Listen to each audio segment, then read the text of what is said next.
vezes a pessoa que estava querendo um salgado na rua ou uma blusa também jogou uma informação para o universo, para o todo que está em tudo, né? Intencionando que chegue até ela, até esse tipo de situação. Um salgado, por exemplo. E você estava na mente que gostaria de colocar à disposição um salgado. Então, frequenciou. Sim. E ali, muitas pessoas dizem assim: não adianta você fazer isso. Eu penso um pouco diferente. Talvez fazer isso mude aquela realidade naquele momento, mas também traga um insight para aquela pessoa melhorar um pensamento, Tá. de repente tirar uma amargura. Porque assim, vou dar um exemplo. Você vai dar um dinheiro na mão de uma pessoa que às vezes vai utilizar para um vício. Isso não está no nosso controle, certo? E se você evitou que essa pessoa, num descontrole de uma abstinência, agredisse outra para ter aquele dinheiro?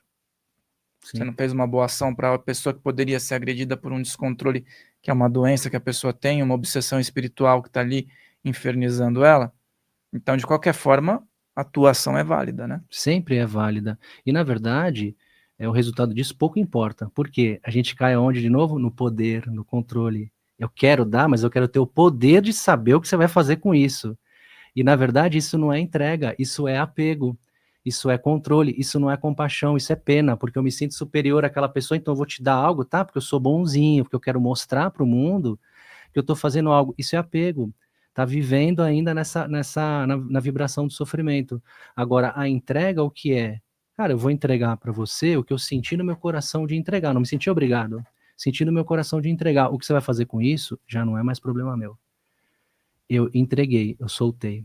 Então, isso vai também de acordo com o grau de consciência de cada pessoa. É um movimento positivo que está sendo feito. E é claro que quando você vai entregar algo, seja lá o que for, e é muito importante, e não sou eu que estou dizendo, é o que os mestres espirituais mostram, e a gente vai tentando aplicar e ver e percebe o resultado prático, não é? Quando você entrega algo, cara, é importante entregar que seja um olhar, um sorriso, um bom dia, para qualquer pessoa, seja uma pessoa em situação de rua, a pessoa mais importante que você conheça, socialmente falando, precisa ter amorosidade. Então, nesse momento que a gente entrega, é entrega mesmo. Se eu estou te dando bom dia, é porque eu quero que o seu dia seja bom, eu desejo que o seu dia seja bom, eu nem quero, eu desejo que o seu dia seja bom. Então, eu estou entregando algo de bom. Então, esse é o princípio, né? Por quê? Porque a gente faz um movimento positivo. Então, o que a gente estava falando, da caridade, da generosidade e da gratidão. Sabe o que entra no meio aí? Aprender a receber. Porque o universo é movimento. Os semelhantes estão se procurando, estão procurando uns aos outros. Né? Essas frequências estão em busca. Yin e Yang. Sagrado feminino, sagrado masculino. Essas frequências estão se buscando porque são frequências complementares. Então, elas vão encontrar uma maneira de se encontrar em algum momento. Isso vai acontecer. Por exemplo, uma pessoa mora e trabalha no Japão. Um brasileiro foi para o Japão, foi cedo e mora lá faz anos, trabalha numa empresa. Aí, de repente, a empresa, depois de 10 anos trabalhando, fala para ele participar de um treinamento no Brasil, porque vai fazer um intercâmbio com uma empresa brasileira, e de repente aconteceu, ele foi chamado para ir para lá, e aí o escritório da empresa fica lá na Avenida Paulista. E ele vai lá, participa de um treinamento, na sexta-feira terminou o treinamento um pouquinho mais cedo, e fala, agora vocês têm aí metade do dia livre, podem passear. Essa pessoa desce, vai passear na Paulista, de repente esbarra numa outra pessoa ali, e aí dá um match, né? Deu a sinergia, a conexão ali. E aí, de repente, se esbarrou, começou a conversar.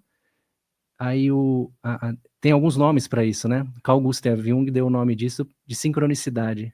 Né? Então, o que é sincronicidade? São coincidências importantes, são quando esses polos aparentemente opostos, eles se atraem, eles se conectam, porque são complementares. E aí a pessoa que morava lá no Japão, de repente, encontra uma pessoa ali que vira o amor da vida dele ou dela, né? Através de, entre aspas, uma coincidência. O que foi? Isso é frequência, isso é merecimento. Então, por isso que o que vem para a gente, é importante a gente ter essa noção do merecimento, sejam coisas desafiantes ou coisas boas. Por quê? Tem pessoas que são muito generosas, são caridosas, mas são soberbas. não sabem receber no momento que o universo vai entregar alguma coisa, e é fundamental. Por exemplo, quando você me convidou para vir aqui, eu fiquei muito feliz, verdadeiramente. Fiquei feliz e recebi com gratidão. Não sabia se o que eu traria aqui para você seria bom, se seria o suficiente. Aí a gente entra nos dilemas humanos, né? Nos nossos dramas pessoais, nas nossas limitações. Mas aquilo que chegou para mim, eu falei, poxa, se chegou é por merecimento. Então, poxa, se é por merecimento, eu vou dar o meu melhor para quê? Para entregar algo que seja positivo.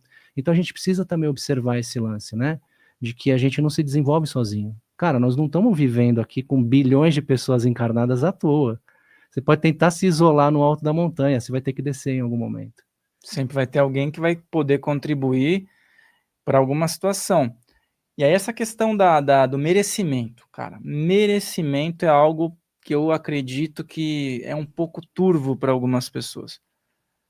Em relação aos sentimentos, tá? Quando uma pessoa te procura, você é um terapeuta também, além de espiritualista, sensitivo, médium, reiki, né? Mestre em reiki. Mas as pessoas procuram com aflições.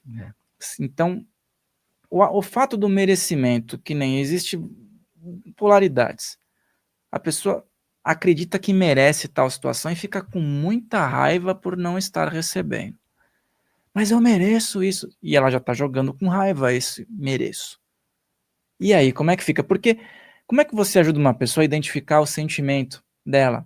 Sim. Porque às vezes ela nem sabe que ela está com raiva daquilo e está projetando mais raiva, ela está indignada. Ou uma pessoa que está gerando tristeza no ato de acreditar que merece algo e joga essa tristeza para o todo, para um santo, para um guia espiritual. Sim. Eu acho que, assim, uma forma prática, claro, existem, né, o ser humano é um universo de possibilidades, não tem uma receita de bolo, pelo menos eu não sei essa receita, se alguém souber pode me falar e vamos aplicar. Mas o que eu sei é que o ser humano ele tem muitas possibilidades, nós temos muitas possibilidades, muitos potenciais e temos tendências.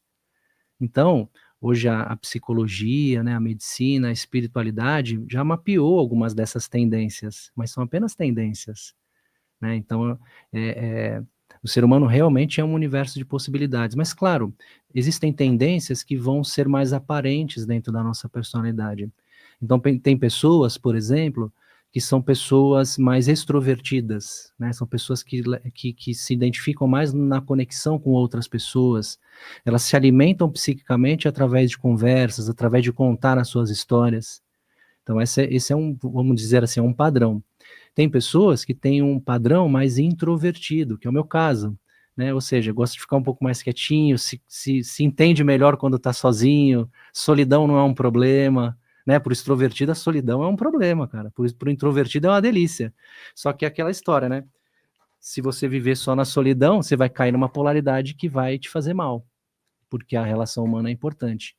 Se você só se relaciona, está sempre conversando e nunca volta-se para dentro, isso também vai virar um problema, que vai ter um momento que você já não vai mais saber o que é seu, o que é dos outros. Então, acho que a gente identificar essas polaridades dentro da gente, elas ajudam muito na compreensão de tudo que a gente vive. Outra coisa que eu também gosto de falar muito quando eu vou conversar com uma pessoa que me procura e está passando por uma situação desse tipo, esse lance do merecimento que você falou, né? Como a gente tem esse viés da espiritualidade, é a nossa área, onde a gente caminha, onde a gente gosta, às vezes pessoas procuram falando que estão sendo vítimas, por exemplo, de inveja, ou vítimas de um trabalho espiritual, vítimas de uma obsessão espiritual. E é importante trazer para a consciência que ninguém é vítima de nada. Então a gente tem que conversar a respeito de frequência.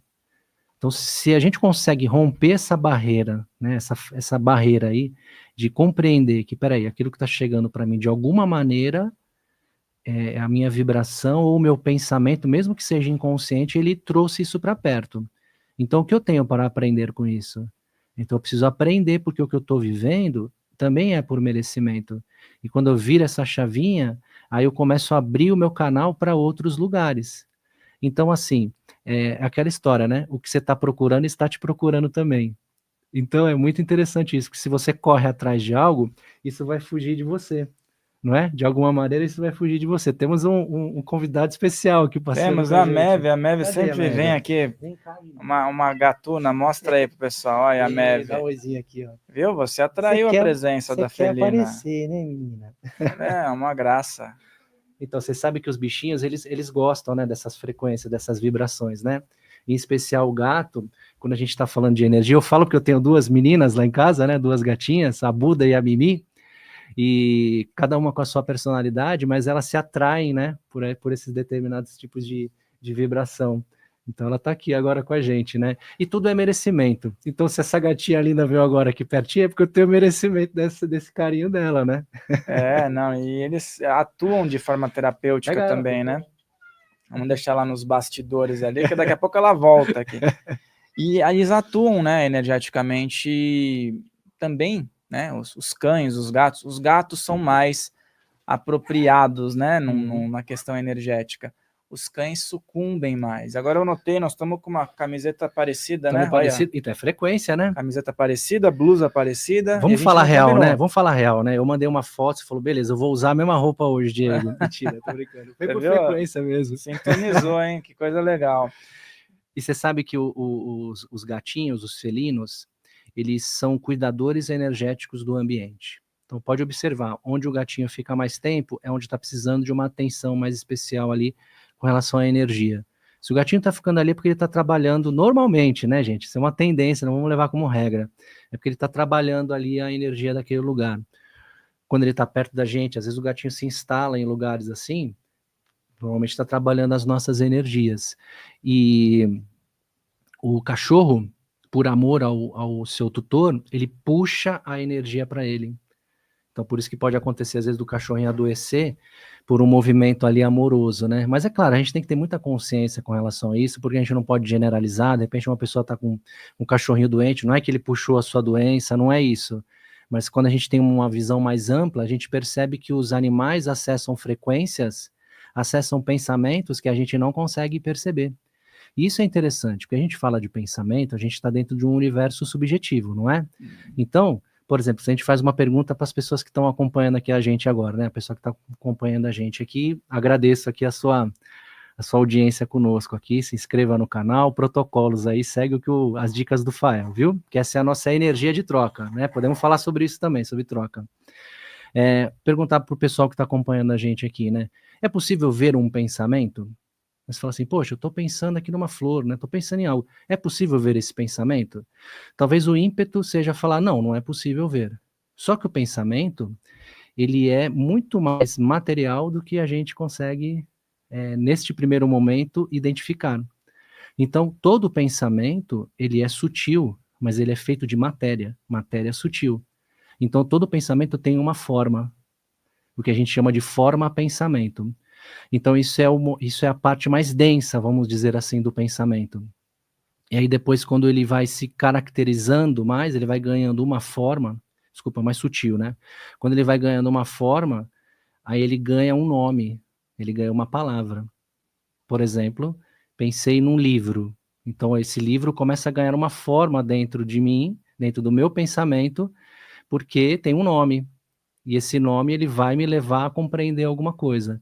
Pensamento tem forma, pensamento tem cor. Por exemplo, uma pessoa que tem pensamentos constantes conectados à espiritualidade.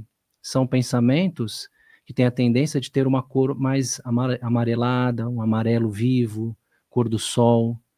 Agora, por exemplo, pensamentos de inveja, pensamentos de raiva, vão ser um vermelho mais para o marrom, por exemplo. Então, pensamentos mais densos, mais, entre aspas, negativos, vão ter cores específicas. Pensamentos mais sutis, mais positivos, vão ter suas cores específicas. E tudo que a gente está vendo aqui agora, de material, é pensamento. É a materialização de um pensamento. Então, a pessoa teve uma ideia no primeiro momento que não tinha nem nome. Aí depois começou a criar um nome. Bom, é um livro. Tá, eu vou escrever um livro, vai ter o título tal. E a pessoa escreve esse livro, imprime, ele foi materializado. Então, tudo que a gente está vendo aqui é fruto de pensamento, seja do ser humano ou seja de Deus, por exemplo, o elemento água. E aí a frequência do pensamento, quando uma pessoa tem uma ideia brilhante, vamos dizer assim, né? Ela está apta a prosperar naquilo, a ter bons resultados, a contribuir com a humanidade, né? E aí, nesse quesito de frequência, energia e até dentro de uma percepção do campo da pessoa, como a pessoa, eu vejo essa dificuldade, tá? Como você observa como uma pessoa que está amparando alguém que está tendo dificuldade de manter, sabe? Teve aquele insight, vibrou, captou uma essência, aumentou a frequência, teve uma inspiração fortíssima, sentiu ali todo o gradiente, mas daqui 20 minutos ela já caiu no fundo do poço de novo e não dá continuidade. Cara, é a constância, né? Acho que a gente faz um exercício aí, né, Fael, juntos, a gente vai se ajudando. Quando eu tenho ideias, eu compartilho com você. Você tem ideias, você compartilha comigo. Claro, é bom a gente conversar com pessoas que a gente conhece, né, com gente que a gente se entende, mas também é bom conversar com gente que a gente não concorda, porque vai mostrar pontos de vista, vai ajudar a construir algo, de repente, sob uma ótica que a gente não está enxergando também. Mas não pode ficar preso nisso, né? Senão você vai entrar só no negativo. Então, assim, o compartilhamento de ideias com pessoas próximas que você gosta é importante também. É importante. Tem gente que fala, né, que, poxa, eu não gosto de... Não fale das suas ideias, não fale dos seus pensamentos, enfim, tem vários caminhos que podem seguir, né? Quando são coisas mais íntimas, é claro que eu não vou falar, mas se eu estou construindo uma ideia que eu sei que eu vou conseguir trocar ali, né, boas energias com uma pessoa que eu tenho confiança, eu posso sim trocar. Só que o pensamento, ele precisa gerar algo que vai materializá-lo. Como é que a gente materializa um pensamento? Por exemplo, usando o exemplo do livro, a gente materializa através da ação, do movimento. Então, a idealização, o próximo passo da idealização é a realização. Então, se não tiver ação, nada se concretiza. E a melhor forma da gente conseguir realizar, a melhor forma de realização é a constância, não é o exagero. Para eu escrever um livro de 100 páginas, eu não preciso escrever 100 páginas num dia. Não precisa, provavelmente não vou conseguir, na 10ª página eu vou desanimar. Mas eu posso escrever uma página por dia, vou levar 100 dias para escrever um livro, eu posso escrever uma linha, ou num dia eu posso escrever numa linha, no outro dia que eu estou mais inspirado, escrevo 5 páginas, mas todo dia um pouquinho. Isso serve para tudo, inclusive para o pensamento negativo. A pessoa que vai alimentando todo dia determinados pensamentos negativos, ela está alimentando essa forma mental dentro dela. E como é que se alimenta pensamento negativo dentro de você? Entrando nesse inconsciente coletivo aí que leva a gente para negatividade total, né, cara? Por exemplo, sites de notícia. Cara, eu não levo mais do que 5 minutos para ver um site de notícia. Não preciso, eu já tô vendo o que está acontecendo no mundo, é o mesmo de sempre. Sigo a minha vida procurando fazer o bem. Agora, por exemplo, morreu uma pessoa. Cara, que ela seja bem recebida pelo plano espiritual, manda uma energia boa para ela e a vida segue. Agora não, vai querer descobrir por que ela morreu, quais foram as consequências, né? Quanto tempo ela ficou sofrendo, se sofreu, se não sofreu, que avião que ela estava, cara, fica envolvendo a galera, a pessoa nem percebe que está envolvida nisso, cara. O que vai mudar na sua vida ou na vida da pessoa que partiu, você saber que roupa que ela estava usando, se ela sofreu, se ela não sofreu.